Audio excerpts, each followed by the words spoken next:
오늘 저는 여러분과 함께 고린도전서 15장 50절 이하에 있는 말씀을 가지고 은혜를 나누겠습니다. 우리 다 같이 고린도전서 15장 50절을 읽겠습니다. 형제들아, 내가 이것을 말하노니 혈과 육은 하나님 나라를 유업으로 받을 수 없고 또한 썩은 것은 썩지 아니한 것을 유업으로 받지 못하니라. 우리가 하늘나라 유업을 받을 자로서 기다립니다. 유업이란 것은 하나님의 대를 잇는다, 하나님의 유산을 받는다, 그런 의미인데, 하나님은 세상을 뜨시지 않기 때문에 영원히 계시면서도 우리가 부활하는 그때는 예수 그리스도 하나님의 아들과 우리들에게 하늘나라를 상속으로 주시겠다고 약속하신 것입니다.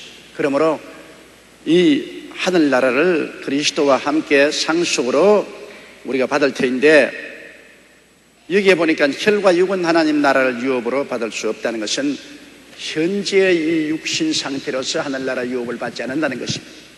현재 우리는 혈과 육으로 지은 집에 살고 있습니다. 그러므로 끊임없이 우리는 혈과 육을 기르지 아니하면 존재하지 못하죠. 그러나 우리가 장차 하늘나라를 유업으로 받을 몸은 혈과 육이 아니라 부활한 몸인 것을 우리가 알 수 있습니다. 성경에는 썩을 것으로 심고 썩지 아니할 것으로 다시 살며, 욕된 것으로 심고 영광스러운 것으로 다시 살며, 약한 것으로 심고 강한 것으로 다시 살며, 육의 몸으로 심고 신령한 몸으로 다시 사나니, 그렇게 말씀했는데, 우리가 하나님의 나라를 유업으로 받는 몸은 신령한 몸인 것입니다. 부활한 몸인 것입니다. 새로운 몸인 것입니다.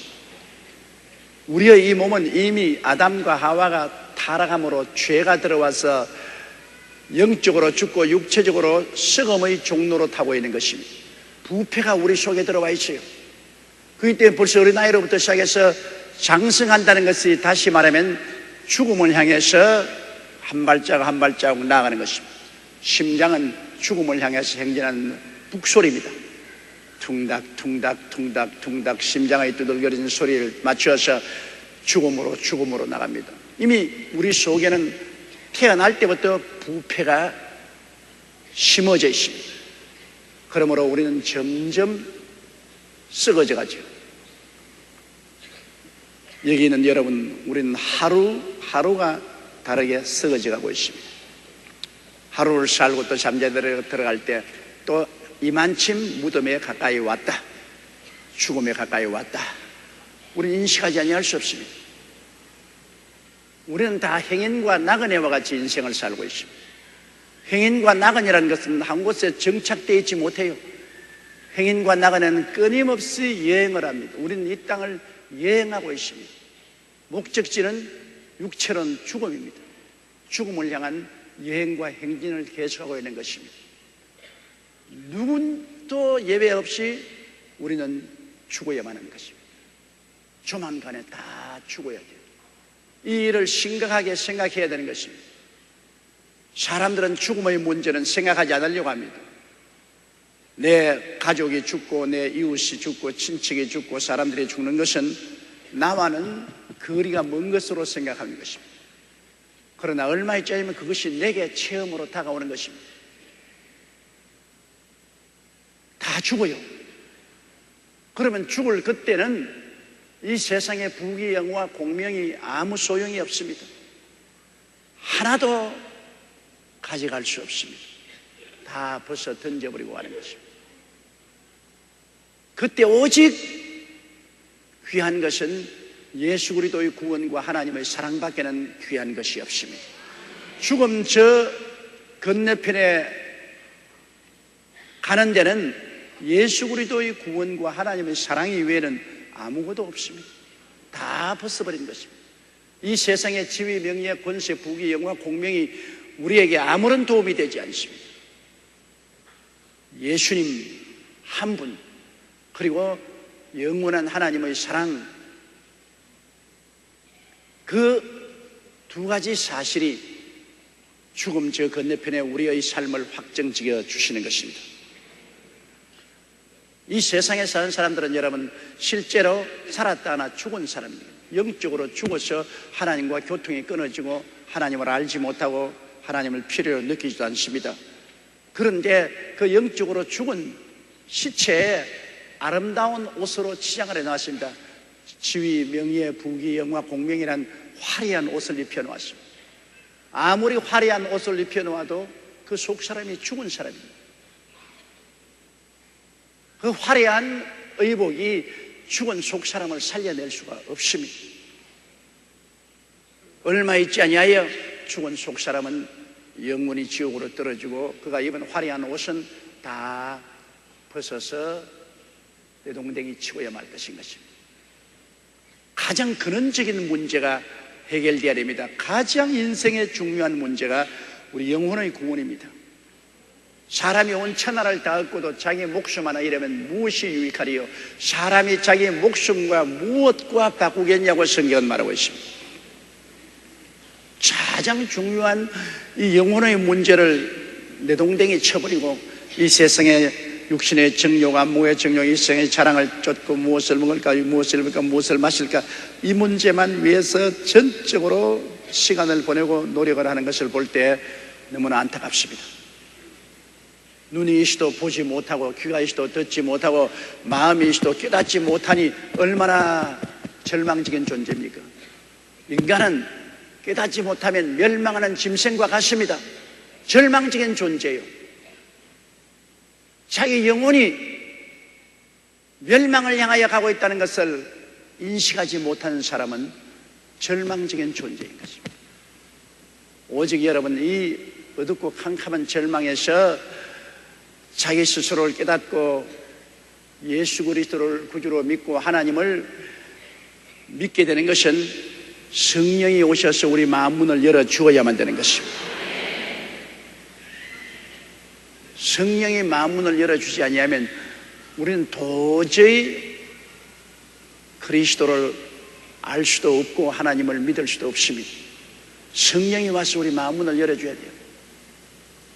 성령이 루디아의 마음을 열매 그가 바울의 복음을 듣고 예수를 믿게 되었다고 성경은 말하고 있습니다. 우리 굳어지고 딱딱해지고 죽어진 마음이 성령께서 열어주지 아니하면 그리스도의 찬란한 빛을 볼 수가 없지요. 여러분 우리 한옥집 문을 미닫이 문을 꽉 닫아 놓았는데 바깥 경치가 보일 틈이 없습니다. 그러나 미닫이 문을 싹 열어놓으면 햇빛이 환하게 들어오면 바깥 경치가 환하게 보입니다. 저 푸른 산도 보이고 나무도 보이고 꽃도 보이고 새들도 보입니다. 우리 마음의 미닫이 문을 열어줄 자는 성령밖에 없습니다. 사람의 힘으로 미닫이 문을 열 수가 없어요. 죽은 자가 스스로 어떻게 자기 마음의 문을 엽니까? 영적으로 죽은 자는 자기 마음의 문을 열 힘이 없습니다. 하나님께서 성령을 통해서 우리 마음의 미닫이 문을 싹 열어제끼면 와 이런 세계도 있구나. 이게 하나님도 계시고 예수님도 계시고 천당도 있고 지옥도 있고 성경도 있구나. 깨달음이 마음속에 광명한 빛으로 다가오게 되는 것입니다. 그렇게 되면 그 몸이 아무리 세상 죄악에 빠져 있더라도 하나님의 빛이 비추었기 때문에 그는 예수님을 믿고 하나님을 의지하고 세상의 죄악에서 걸어 나오게 되는 것입니다. 마음의 미닫이 문을 닫아놓고 세상의 죄악의 수렁에 빠진 사람하고 나오라고 아무리 해도 나올 이유가 없지요. 여기가 좋은데 왜 나가? 우리는 세상 주지 육림 속에 사는 것이 좋다. 왜 나가? 왜? 저 아름다운 저 세상을 보지 못하기 때문에 하늘나라의 계시를 받지 못하기 때문에 그런 것입니다. 그러므로 강제적으로 예수 믿으라. 왜 예수를 믿지 않느냐? 왜 교회 안 나가냐? 아무리 굴밤을 줘도 그거로 말미암아 사람이 예수 믿게 되지는 않습니다. 예수 믿기 위해서는 마음의 미닫이 문을 열어 제껴야 되는 것인데 이거는 하나님만이 하실 수 있기 때문에 기도하는 도리밖에 없습니다. 여러분 자식들이 예수를 잘 믿는 부모 설하에 태어나셔도 교회 오기를 싫어하고 기도하기를 싫어하며 성경도 읽지 않고 세속으로 나가는 자식들, 아버지 어머니가 늘 꿇고 있습니다. 왜 너는 아침에 일어나서 기도도 안 하냐? 성경이라도 한 페이지 읽어라. 주일날 왜 교회 안 나가노? 너 그러다가 지옥 간다. 그래도 마이동풍입니다. 왜? 부모가 예수를 잘 믿는 집안의 자녀로 태어나도 그 마음의 미닫이 문이 닫혀있는 이상은 부모가 믿는 하나님 아버지와 예수님을 도무지 이해할 수가 없습니다. 우리 아버지 어머니는 자관 종교에 미쳐서 도무지 왜 저렇게 하는지 모르겠. 그 어린 자녀는 방 안의 것밖에 안 보입니다. 바깥 세상은 안 보이거든. 미닫이 문이 닫혔습니다. 안 보이는데 어떻게 저 바깥에 있는 아름다운 천국의 경치를 이해할 수 있으며 그 바깥에 계시는 하나님 아버지와 예수 그리스도를 바라보고 믿을 수가 있겠습니까? 그러므로 유일하게 할 수 있는 것은 부모님이 자식을 위해서 기도를 하는 도리밖에 없습니다. 하나님 마음의 미닫이 문을 열어주시옵소서. 밖에 경치가 아름다운 것을 보면 그 퀴퀴한 냄새나는 방 안에 앉으시려고 안 합니다. 자기가 나가요. 자기 발로 걸어 나가요. 남편이 술 취하고 방탕하고 세상 오락에 취인 남편 멱살을 잡고 교회 나가자고 협박하고 교회 안 나가면 안 살겠다고 해도 그분 변화되지 않아요. 왜? 교회가 뭔지 하나님이 뭔지 예수님이 뭔지 계시를 받지 않기 때문에 모르죠. 그러나 남편 위해서 기도를 많이 하고 하나님 그 마음의 미닫이 문을 열어달라고 기도를 해놓으면 어느 시에 하나님이 오셔서 싹 마음의 문을 열어놓는 거예요. 이것 봐라. 저 세상에 있구나. 하나님도 계시고 예수님 십자가에 못 박에 몸주고 피 흘린 것이 나를 구원하시기 위한 것이 있구나. 천당도 사실이고 지옥도 사실이구나. 보이거든. 계시의 눈이 열리니까. 그러면 자기 스스로가 털털 털고 야 여기 있다가는 절단강산에 이르겠다. 큰일 나겠다. 내가 세상적으로 살다가는 지옥불에 불타고 말 것이다. 내가 걸어 나가야지. 스스로 걸어 나오는 것입니다. 보아야 걸어 나오지 안 보이면 걸어 나오지 않습니다. 계시의 영이 열려야만 되는 것입니다. 마음의 계시의 미닫이 문이 열려야 되는데 이는 하나님만이 하실 수 있는 것이요 이 하나님의 손을 움직일 수 있는 것은 기도밖에 없습니다. 이러므로 여러분께서 강제적으로 폭력으로 상대방을 예수 믿게 하려고 생각하지 마십시오. 그건 절대로 안 됩니다. 마음문이 열려야 돼요. 마음문을 하나님이 여시는 것이기 때문에 기도밖에 없습니다. 첫째도 기도요, 둘째도 기도요, 셋째도 기도요. 계속 기도함으로 하나님께서 그 기도를 들으시고 때가 이르면 마음문의 미닫이를 확 열어주게 되는 것입니다. 광명한 빛이 들어오고 계시의 세상이 마음에 확 들어오면 어느 누구라도 회개합니다. 누구라도 하나님께 손들고 나오게 되는 것입니다.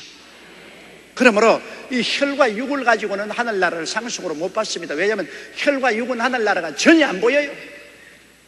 혈과 육은 세상의 물질밖에는 보이지 않습니다. 그러므로 감각적이고 물질적인 것만 따라가는 것이 혈과 육이죠. 세상밖에 안 보이고 물질밖에 안 보이는 이 혈과 육이 저 영원한 영적 세계를 상속으로 받을 수가 없습니다. 그러므로 혈과 육은 하나님 나라를 상속으로 받을 수가 없고 썩은 것은 썩지 아닌 것을 유업으로 받지 못합니다. 이 육체는 썩은 것입니다. 얼마 있으면 장사 지내버리고 말 것입니다. 이것은 썩지 아니할 영원한 천국을 상속으로 받지 못합니다. 51절요. 보라 내가 너희에게 비밀을 말하더니 우리가 다 잠잘 것이 아니요 마지막 나팔에 순식간에 호련히 다 변화하리니. 비밀은 모르는 것이 비밀입니다. 비밀이 다 공개되면 비밀이 아니죠. 바울 선생께서는 하나님께로부터 비밀이 받았는데 때가 오면 이것을 공개하는 것입니다. 이젠 더 이상 비밀이 안 되죠. 여러분 우리가 예수 그리스도 안에서 유대인뿐 아니라 이방인들이 다 구원을 받고 부활해서 하늘에 올라갈 것은 구약시대는 철저히 비밀로 되어 있었습니다. 구약시대 사람은 몰랐어요. 그러나 예수님이 오셔서 12사도를 부르시고 그들을 훈련시키시고 십자가에 죽으셨다 부활하신 후 성령이 오시자 이 비밀의 세계가 공개되었습니다. 바울 선생도 하나님의 부르심을 받고 이 비밀의 세계를 들여다볼 수 있게 된 것입니다. 그러므로 이 상대 비밀이 아니죠. 바울 선생께서는 오랜 세월 동안 인생들에게 비밀에 붙여있던 사실을 이제는 공개해서 우리에게 알려주는 것입니다. 다시 말하면 우리가 다 잠잘 것이 아니요 죽는 것을 잠잔다고 합니다. 잠자는 자는 깨어 일어나지 않아요. 우리 예수 믿는 사람, 주를 믿고 죽는 사람은 잠잔다 그럽니다. 잠자는 사람은 깨어나기 때문에, 죽은 사람은 깨어나지 못하죠. 잠자는 사람은 깨어날 수 있기 때문에 잠잔다고 말하는 것입니다. 세상으로 볼 때 잠잔다고 우리가 죽은 사람을 말합니다. 안 믿는 사람은 영 죽었고요, 믿는 사람은 세상으로 볼 때 잠잔다. 그 육신이 깨어났기 때문에 그런 것입니다. 영혼은 천국에 가 있죠. 사람이 죽으면 육신이 부활할 것이기 때문에 그 의미를 잠잔다 그럽니다. 잠 안 자는 사람은 안 깨어나지 않아요. 잠자는 것은 깨어날 수 있기 때문에 우리 육신이 지금 죽더라도 그 육신이 다시 이 세상에서 깨어납니다. 부활로 깨어나게 되는 것입니다. 그 육신이 뭐 죽어서 수장을 했든 화장을 했든 그냥 땅에 평토장을 했든 다 육신이 다시 한번 부활의 몸으로 태어나기 때문에 육신으로 죽음을 잠잔다고 말하는 것입니다. 깨어나기 때문에 우리가 다 잠잘 것이 아니요 마지막 나팔에 순식간에 호련이 다 변하리. 나팔이 3번 울린다고 말을 하고 있습니다. 첫째 나팔이 불고, 둘째 나팔이 불고, 마지막 나팔이 분다는 것입니다. 나는 몽고에 선교사로 갔던 한 부부의 이야기를 읽어보았습니다. 그들이 애지중지하던 딸이 몽고에서 병들어서 치료를 받지 못하고 죽었습니다. 그래서 그 부모가 공동묘지에 어린아이를 장례지내고 난 다음 너무나 슬퍼서 좌절과 절망에 처했습니다. 그런데 그 선교사님이 하루 저녁 꿈을 꾸는데 꿈에 갑자기 하늘이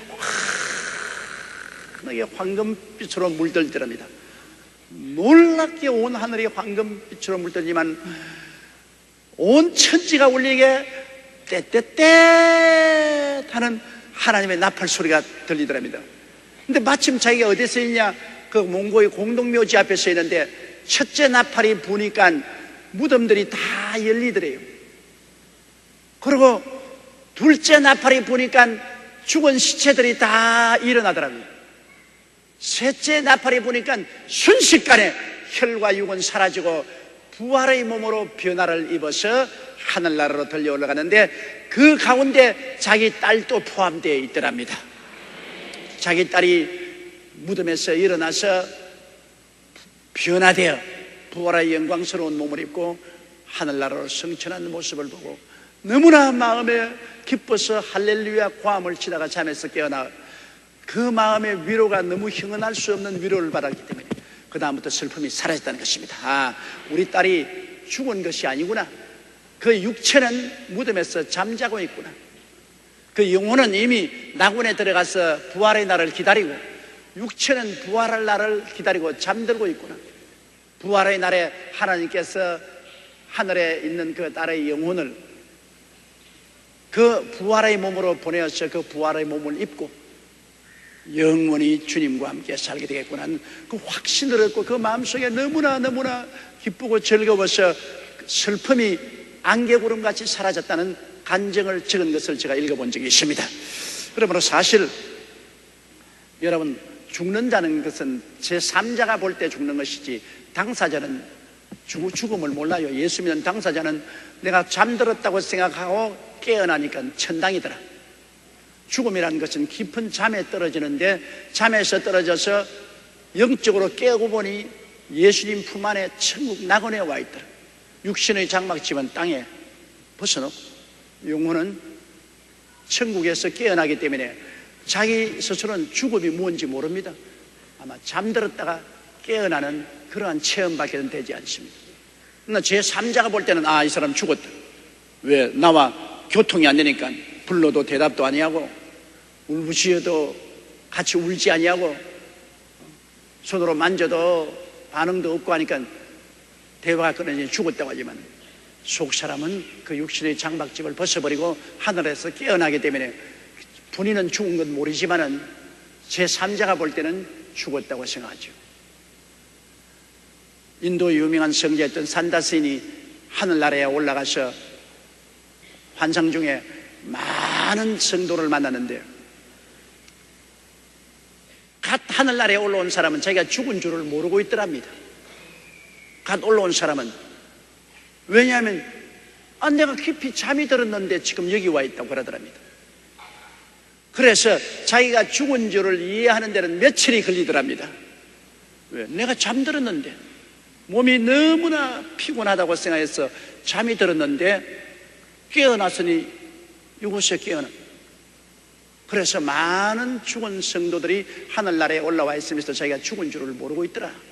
그 말을 여러분 성경적으로 증명할 수 있습니다. 바울 선생이 셋째 하늘에 올라갈 때 내가 몸 안에 있었는지 몸 밖에 있었는지 나는 모른다고 두 번이나 말했습니다. 내가 몸 안에 있었는지 몸 밖에 있었는지 하나님은 아시거니와 나는 모른다고 그랬습니다. 바울 선생도 셋째 하늘에 올라갔을 때 도대체 내가 몸으로 올라왔는지 몸을 벗어버리고 올라왔는지 알 수 없다. 학자들은 말하기를 바울이 셋째 하늘에 올라간 경험은 바울이 복음을 전가하다가 루스트라에서 돌에 맞아 죽었지 않습니까? 원수들이 바울을 돌로서 쳤는데 얼마나 쳤기에 바울이 죽었습니다. 그래서 바울의 시체를 그들이 끌고 저 시 밖에 나가서 거름 무더기에 던져버렸습니다. 그런데 제자들이 바울의 시체 주위에 둘러서서 We were in love that never meant to stay. Some things are real even when they fade.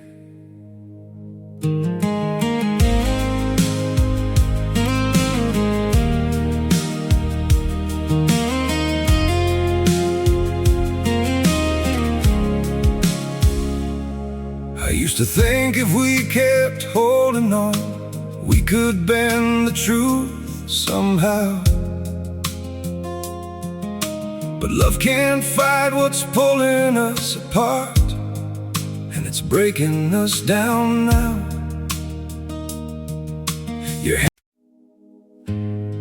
We had it all, or at least it felt that way. Now it's just silence, where your voice used to stay. I still replay the nights we couldn't sleep, talking about a life we chased somehow. We were building dreams on fragile ground, didn't see them breaking down till now. Your shadow lingers in the air I breathe, like a song that never found its end. We kept saying we would never change, now we don't even pretend. Goodbye, my everything, my only. They say letting go makes you lighter. So why does my chest feel heavier every time I try to forget you? I packed away the pictures on the shelf, but somehow you're still everywhere. In every quiet moment I can't escape, you're the echo hanging in the air. I told myself this was the right thing, that love shouldn't feel this hard. But walking away from what we built feels like tearing out apart. We say goodbye just to let go.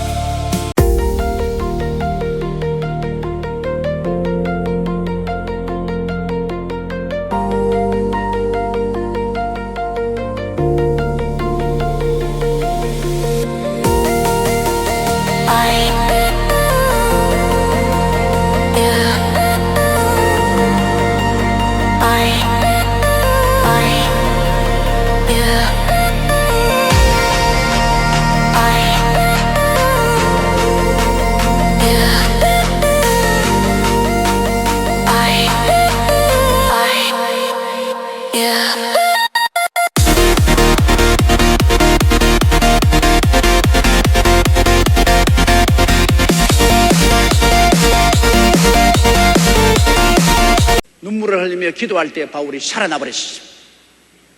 그때 바울 선생께서는 그 육신은 벗어버리고 속사람이 셋째 하늘로 올라가서 말로서 표현할 수 없는 하나님의 말씀을 들었다고 그랬습니다.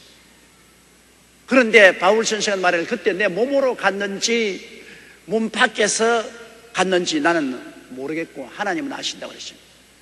그렇기 때문에 여러분, 죽는 사람들은 자기가 죽는 것을 모르는 것입니다. 하늘나라에 올라간 것, 죽어서 올라왔는지 몸으로 올라왔는지 몰라요. 당분간 어리벙벙해요. 이것 봐라, 내가 금시 잠이 들었는데 한숨 자고 깨어났는데 여기 전에는 못 본 예수님도 계시고 앞서간 성도들도 있고 천사들도 보이고, 야, 이거 근사구나, 내가 신령해져가지고 환상을 보는구나, 막 그렇게 생각할 것입니다. 그러므로 죽음을 겁내지 마십시오. 죽은 줄도 모르고 죽을 테니까. 잠들었다고 생각하고 깨어나니까 천당이다. 자기가 죽어서 왔다는 것을 깨달은 데는 상당한 시일이 걸립니다. 그렇죠. 우리 예수 믿는 사람들은 죽음이 두렵지 않다는 것입니다. 52절요. 나팔 소리가 나매 죽은 자들이 썩지 아니할 것으로 다시 살고 우리도 변하리라. 52절은 나팔 소리가 나매, 마지막 나팔을 했거든. 첫째 나팔, 둘째 나팔, 셋째 나팔, 마지막 나팔 소리가 나매 죽은 자들이 썩지 아니할 것으로 다시 산. 죽은 자들, 우리가 세상으로 볼 땐 죽었다고 생각하는 사람들이, 하나님께서 그들에게 새로운 부활의 몸을 주시는 것입니다. 썩지 아니할 부활의 몸을 주셔서 그 부활의 몸을 다 입게 된 것입니다. 우리도 변하리라. 바울 선생은 주님 강림하실 것이 자기 세대에 있을 것을 알기 때문에 우리도 변하리라. 죽기 전에 바울 선생은 예수님이 올 줄로 확신하고 있었습니다. 바울은 그만큼 예수 그리스도의 강림을 확신하고 있었습니다. 죽은 자들은 주님이 오실 때 썩지 않을 것으로 다시 입고 우리는 변화받는다 그랬습니다. 바울이 우리 세대는, 우린 죽을 시간도 없으니까 우리는 마지막 나팔에 모두 다 부활의 몸으로 변화될 것이라고 말했습니다. 그처럼 하나님이 보시기에는 하루가 천년 같고 천년이 하루 같기 때문에 바울 선생이 지금부터 2000년의 살았으므로 하나님 보시기에는 이틀 전의 사람입니다. 이틀 전의 사람입니다. 바울이 하나님의 눈으로 볼 때는 바로 며칠만 있으면 주님이 오실 것으로 보았었습니다. 얼마나 주님 강림하실 것이 마음에 확증을 하였든지 우리 전에 죽은 사람들은 부활할 것이요, 우리는 지금 살아있는 우리는 이대로 변화를 받을 것이라 그렇게 말하셨습니다. 그처럼 바울 선생은 자기 세대에 주님이 오실 것을 강력히 믿었습니다. 자, 54절 보십시다. 이 썩을 것이 썩지 아니함을 입고 이 죽을 것이 죽지 아니함을 입을 때에는 사망이 이김을 삼킨 바 되리라고 기록된 말씀이 응하리라. 자, 이 썩을 것이 썩지 아니함을 입었습니다. 이 썩을 몸이 확 변화되어 가지고서 부활의 몸으로 변화되기 때문에 이제는 썩지 않죠. 또 이 죽을 몸이, 늙어서 죽을 몸이 이제는 영원히 죽지 않는 몸으로 갈아입어요. 정말로 멋있죠. 썩을 몸이 썩지 않을 몸을 입었기 때문에 다시는 병들거나 아플거나 늙는 것이 없죠. 또 죽을 몸이 죽지 않으니까 이제는 영원히 살죠. 사람이 정말 영원히 살아야 재미가 있지, 영원히 살지 않으면 재미가 없지 않아요. 가장 이상적이고 아름다운 세계에서 모순이나 마찰이 없는 이상적인 세계에서 영원히 사는 걸 한번 생각해 보십시오. 기가 막히게 좋은 세계에서 영원히 산다. 죽음이 없다. 다시는 애통하는 것이나 공하는 것이나 앓는 것이나 죽는 것이 없다. 그러면 우리 썩지 않고 죽지 않을 이 몸은 예수 그리스도의 형상을 담는다 그랬으니까 예수님이 33세에 부활하셨습니다. 우리 예수님을 닮아서 전부 33살이 된, 인생에서 가장 완숙하고 심신이 좋을 때가 33살이라고 합니다. 33살. 그러니 여러분, 나이 많으신 분 낙심하지 마세요. 희망이 있어요. 33살의 나이가 되어서 영원히 산다. 여성도 가장 아름다울 때가 사실은 33살쯤 되었을 때가 가장 아름답죠. 남자도 그렇고. 그래서 우리는 가장 아름다운 그 상황에서 이제는 병들지 아니하고 늙지 아니하고 죽지 아니하고 가장 완전한 세계에서 영원히 산다. 듣기만 해도 기가 막히게 좋습니다. 실제로 체험하게 될 때는 얼마나 좋을까요? 우리 다 얼싸안고 기뻐 뛰며 춤을 출 것입니다.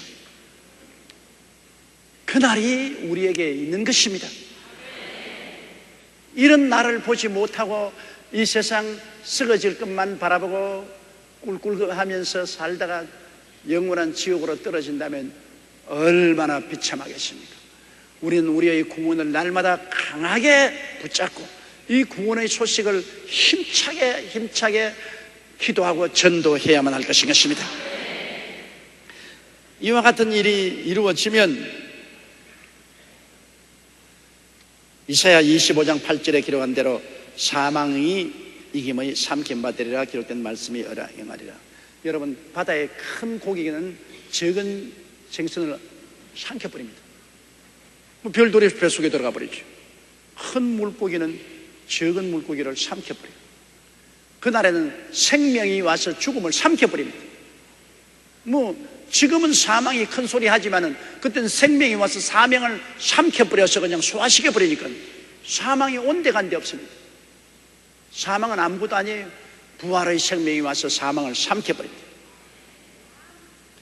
55절요. 사망아, 너희 이기는 것이 어디 있느냐? 사망아, 너희 쏘는 것이 어디 있느냐?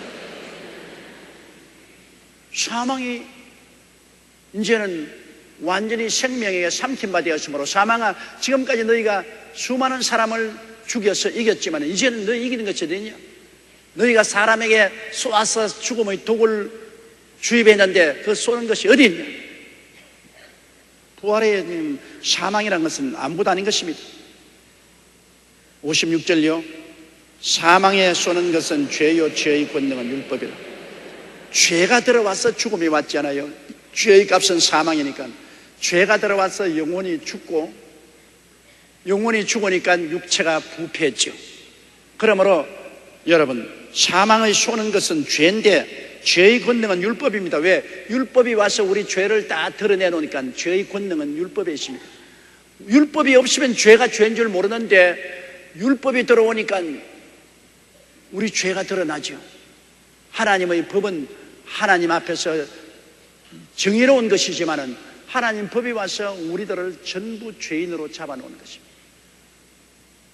살인하지 말라 할 때는 사람 죽이는 것이 죄인 줄 몰랐는데 하나님 말씀에 살인하지 말라니까, 그러면 살인한 사람은 하나님 법을 어겨서 죄인이 됐죠. 간음하지 말라 할 때는 그것이 법이 없을 때는 간음하는 것이 죄인 줄 몰랐습니다. 그러나 간음하지 말라 하나님 법이 있으니까 이제 간음하면 죄가 되죠. 하나님 법을 잊죠. 도적질하지 말라 법이 없을 때는 나무고 훔치고도 입 싹 닦아버리면 그뿐인 줄 알았는데 법이 도적질하지 말라 하시니 법을 어겼으므로 죄가 되죠. 이와 같이 법은 어기면 죄가 되는 것입니다. 그러므로 법이 없을 때는 죄가 안 되어도 법이 있으면 죄가 드러나요. 죄가 드러나면 죄의 값은 사망이죠. 사망이 역사를 하죠. 그러므로 율법은 바로 사망의 권세입니다.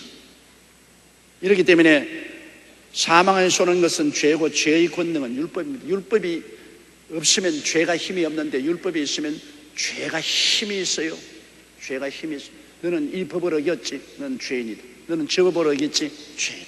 그러므로 율법은 우리 죄를 지적합니다. 그렇기 때문에 성경에 율법 행위로 의롭다함을 얻을 육체가 없다고 그랬어요. 사람이 육체를 가지고 있는데 율법이 육신으로 말미암아 연약하게 할 수 없다고 그랬습니다. 율법은 좋은데 육신이 연약해서 감당을 못해요. 이는 마치 어린아이에게 무거운 짐을 짊어지워 주면 어린아이가 일어서지를 못해요. 그 짐에 그냥 치여서 납작하게 돼요. 짐이 나쁜 것이 아닙니다. 어린아이가 짐을 질 수 있는 힘이 없는 것이 탈이죠. 짐이 나쁠 리 없죠. 우리가 살아가는데 필요한 모든 생필품, 이런 양식 같은 건 짐 아닙니까? 짊어지고 가면 좋은데 이게 짐이 돼서 못 짊어지는 거죠. 힘이 없단 말이에요. 옛날에 우리 한국의 천재 시인 김시섭이 있었어요. 김시섭이 천재란 소문이 나서 임금님이 불렀습니다. 불러가지고서 김시섭이를 보고 네가 과연 지혜와 총명이 통달하고 천재란 소문을 들었는데 내가 너에게 상을 주겠다. 옛날에 그 당시에 광목 한 통이면 어마어마한 재산입니다. 그래서 김시섭이에게 광목 한 통을 주라. 근데 나이가 7살쯤 되었어요. 7살쯤 된 김시섭이 광목 한 통을 준데 임금님이 이제 시험해 보는 겁니다. 이놈이 광목 한 통을 어떻게 짊어지면, 광목 한 통이라면 장정이 짊어져도 뿌듯한 그러한 무게를 가지고 있는데요. 김시섭이 광목 한 통을 어떻게 가져가느냐.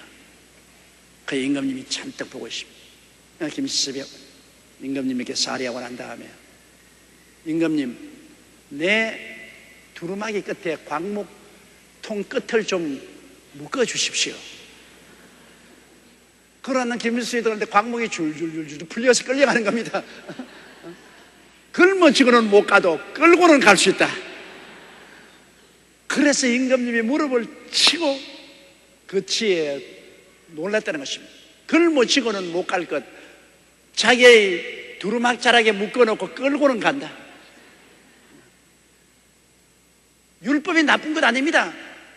율법은 선하고 착하고 좋은 것인데 우리가 육신이 연약하여 율법을 짊어지지를 못합니다. 율법만 지어주면 못 짊어지. 그렇기 때문에 율법만 오면은 모든 사람이 율법 앞에 다 납작해져 버려요. 전부 죄인이 돼요. 죄의 값은 사망이죠. 사망이 무시무시한 능력으로 지옥으로 끌고 가는 것입니다. 그렇기 때문에 여러분, 인간의 행위로 의롭다함을 얻을 육체가 없지, 다른 모든 종교들이 의롭게 살아라, 거룩하게 살아라, 참되게 살아라, 혹은 고행을 해서 죄를 갚아라 하는데, 여러분 한번 가만 보세요. 이 무거운 짐을 못 짊어지는데 어떻게 선행을 행하고 의롭게 살아서 천당에 갈 수 있겠어요? 고행을 한다고 힘을 얻을 수 있나요? 유일하게 여러분, 우리가 이 율법 하에서 구원함을 받을 수 있는 것은 율법의 짐을 제껴버리고 죄를 없애버리는 것밖에 없습니다. 그 율법을 제껴버리고 죄를 없애버리니까 예수님이신 것입니다. 예수님을 의지하면 예수 안에서는 우리를 짓누르는 율법이 없어져버렸습니다. 그리고 그로 말미암아 온 죄도 예수님이 십자가에서 다 보혈로 갚아버렸습니다. 예수 안에서는 율법도 사라지고 죄도 사라지고 오직 예수님만 남아있는 것입니다. 그러므로 예수 믿는 도가 이렇게 깊고도 심오하고 너무나 놀라운 것입니다. 예수님 밖에서는 율법이 지금 맹렬한 힘을 발휘하고 있습니다. 그 율법 하에서 모두 다 죄인이 되어서 죄의 값은 사망으로, 죽음으로 끌려가고 있죠. 그러나 예수님 안에서는 예수님이 십자가에서 율법을 다 완성하고 철폐해버립니다. 율법의 결과로 온 죄도 다 갚아버리고 예수님 안에서는 오직 은혜만 충만한 것입니다. 그 은혜를 인하여 믿음으로 말미암아 구원을 받기 때문에 이제 믿기만 하면 되는 것입니다. 그러면 믿으면 성령이 오셔서 우리를 율법 행위가 이루어지도록 도와주시는 것입니다. 회개하고 성령을 의지하면 우리가 점점 성화되고 변화되는 것입니다. 율법이 육신이 연약하여 율법이 육신으로 말미암아 연약하여 할 수 없는 것을 하나님은 하시나니 곧 죄를 인하여 그 아들을 죄 있는 모양으로 보내사 육신의 죄를 정하사 육신을 쫓지 않고 그 영을 쫓는 자에게 율법의 요구가 이루어지게 하려며 그 아들이 와서 죄 있는 몸으로 와서 율법을 다, 죄와 율법을 책임지고 청산해버린 것입니다. 그러므로 예수 믿는 것이 얼마나 좋은지 여러분 알아야 돼요. 그 정말로 다른 종교를 열심히 믿는 사람들 불쌍해요. 그 마음에 열심히 있는 신앙과 정성은 가상스러운 것이지만은 결국에는 구원이 없는 종교를 열심히 믿기 때문에 불쌍하다는 것입니다. 어떠한 신학교 교수가 종교는 다 똑같은 것이다, 산으로 올라가는데 이 길로 올라가나 저 길로 올라가나 꼭대기에 올라가면 된다, 근데 그런 엉터리 가짜 같은 가르침이 어디 있어요? 예수 그리스도는 참 하나님의 아들이요 참 사람으로 오셔서 우리를 위해서 십자가의 대속에서 율법과 죄에서 해방시켜 주신 것입니다. 옆에 있는 분들에게 당신은 율법과 죄에서 해방되었습니다, 그렇게 말씀하세요.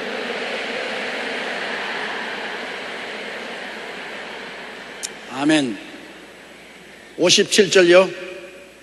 우리 주 예수 그리스도로 말미암아 우리에게 이김을 주시는 하나님께 감사하노라.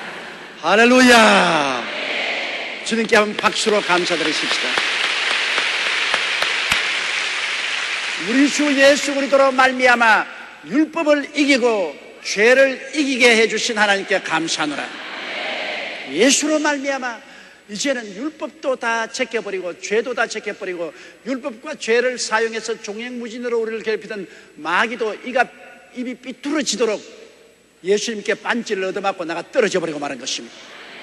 예수 그리스도로 말미암아 사탄과 율법과 죄가 다 무장 해제되어 버리고 말한 것입니다. 우리를 언제나 참수하고 우리를 정죄하고 우리를 죽이려고 하던 마귀와 율법과 죄가 예수 그리스도로 말미암아 한 방에 다 KO 되어버리고 우리는 예수 그리스도 안에서 마귀를 이기고 율법을 이기고 죄를 이기고 그리스도 안에서 영원한 용서와 의와 영광과 부활과 천국을 얻게 된 것입니다. 믿으면 하겠네. 그만 믿어서 하신 일을 힘입고 우리 주께 나가면 영원 삶을 얻네. 십자가에 달려서 예수 고난 보셨네. 나를 구원하시리 예수밖에 없네. 우리 주 예수 그리스도로 말미암아 우리에게 이김을 주시는 하나님께 감사하노라. 58절요. 그러므로 내 사랑하는 형제들아 경고하며 흔들리지 말며 항상 주의 일에 더욱 힘쓰는 자들이 되라. 이런 너희 수고가 주 안에서 헛되지 않은 줄 알미라. 그러므로 내 사랑하는 형제들아 경고하라. 어디에 경고하냐? 믿음에 경고에 있어라. 부평저같이 이렇게 출렁 저렇게 출렁 떠내지 말고 못을 탁 박은 것처럼 내 마음속에 믿음으로 못을 딱 박아 놓아라. 믿음에 경고하고 흔들리지 말라. 뭐 신문에 이런 광고 나왔다고 그래? 또 저게 이단 사설이 와서 이런 말 한다고 그게 현혹되어서 흔들흔들. 이거 안 되는 겁니다. 아예 순복음의 십자가 중심의 오중복음과 삼중축복에 견고하게 서십시오. 이는 틀림없는 길입니다. 이것은 성경이 가르치는 길입니다. 절대로 거짓되지 않습니다. 순복음의 십자가 중심 오중복음과 삼중축복에 견고하게 서는 여러분 되시기를 주의 이름으로 축원합니다. 그러므로 내 사랑하는 형제들아 견고하며 흔들리지 말며 항상 주의 일에 더욱 힘쓰는 자들, 여러분이 선임 셀 리더면 선임 셀 리더로서, 구역 셀 리더면 구역 셀 리더로서 열심히 일하십시오. 왜? 우리의 지금 하늘나라 위에서 일하는 모든 것은 하나도 남김없이 여러분 기억이 되고 가품이 되는 것입니다. 도르가가 주를 위해서 열심히 일하니까 죽었을 때 하나님 베드로 보내서 부활시켜 주었어요. 고넬료가 기도와 구제를 열심히 하니까 주님이 베드로를 보내서 복음을 전해서 구원을 받게 해주셨습니다. 하나님은 여러분의 수고를 헛되게 하지 않습니다. 여러분의 힘쓰고 애쓰는 수고를 갚아주십니다. 사실 말이지, 여러분 셀 리더로 일하려면 굉장히 희생이 따릅니다. 집안일 돌봐야죠, 가족들 돌봐야죠, 또 그게 또 시간 내가지고 셀 리더로서 셀원들 돌봐야죠. 고분고분한 셀 리더만 있으면 몰라도, 셀원들만 있으면 몰라도 그렇지도 못하고 망아지처럼 날뛰고 천방지축으로 뛰고 불순종하고 속상하게 하는 사람들 많잖아요. 내가 뭐 때문에 뭐 교회 나가서 그냥 예수 믿지 셀리가 되어서 이런 고통을 당해야 될 것이냐. 그러나 그런 고통에는 상급이 따르기 때문인 것입니다. 수고하지 않은 사람에게 상급을 줄 택이 있어요. 수고하는 사람에게 상급을 주지. 그러므로 내 사랑하는 형제들아, 견고하며 흔들리지 말며 항상 주의 일에 더욱 힘쓰라. 늘 더욱 힘쓰라. 더 많이 해라. 더욱 힘쓰고 애쓰라. 이는 너희 수고가 주 안에서 헛되지 않은 줄 압니다. 주님 안에서 수고한 것 헛되는 것 하나도 없습니다. 세상 수고는 헛된 것이지만 주님 안에서 수고한 것은 헛된 것이 하나도 없습니다. 모두 다 알날이 열매를 맺을 것입니다. 그러므로 우리가 힘이 있는 데까지 열심을 다하고 충성을 다하여 일해야 될 것입니다. 뭐 힘이 없으면 나중에 하고 싶어도 못하죠. 우리가 젊음이 있고 아직까지 힘이 있을 때, 기회가 주어졌을 때 열심으로 여러분 일해서 하늘 날아갔을 때 그 영광의 광채의 도가 얼마나 다르다고요. 많은 영혼을 주께로 인도한 자는 하늘에 해와 같이 빛날 것이라고 말했어요. 지금 잠시 편했다가 나중에 영광을 소유하지 못하는 것보다는 지금 잠시 수고롭고 괴로워도 나중에 천국에서 말할 수 없는 영광에 참여하는 여러분 되시기를 주의 이름으로 축원합니다.